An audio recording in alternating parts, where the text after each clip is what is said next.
बटाटा पराठा आवडतो ना, मग बघता काय, ट्राय करा लवकर हा परोठा। त्यासाठी एका बाउलमध्ये घ्यायचा आहे बॉइल्ड बटाटा, त्यामध्ये बारीक कट केलेली मेथी टाकायची आहे, 1 क्यूब चीज घ्यायचा आहे आणि त्याला खिसून मस्तपैकी आपल्याला त्यामध्ये टाकायचं आहे। सोबत त्यामध्ये टाकणार आहे आपण 1 वाटी मैदा। आपला मैदा जो आहे हळूहळू टाकायचा आहे, एकदम टाकायचा नाही आहे, जेवढा मावेल बटाट्यामध्ये तेवढाच टाकायचा आहे।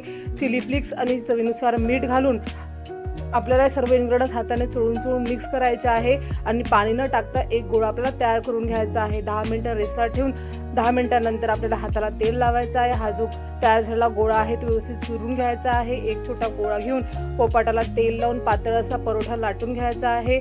लाटलेला पराठा तव्यावर बटर लावून आलटून पालटून छानपैकी शेकून घ्यायचा आहे। अगदी सोपी रेसिपी आहे, नक्की ट्राय करा। डिटेल व्हिडिओसाठी खाली लिंक दिली आहे, त्यावर क्लिक करून तुम्ही डिटेलमध्ये व्हिडिओ बघू शकता। गरमागरम परोठा आपल्याला भरल्या टमाट्याच्या भाजी बरोबर सर्व करायचा आहे। भेटू नेक्स्ट व्हिडिओमध्ये, बाय बाय आणि टेक केअर।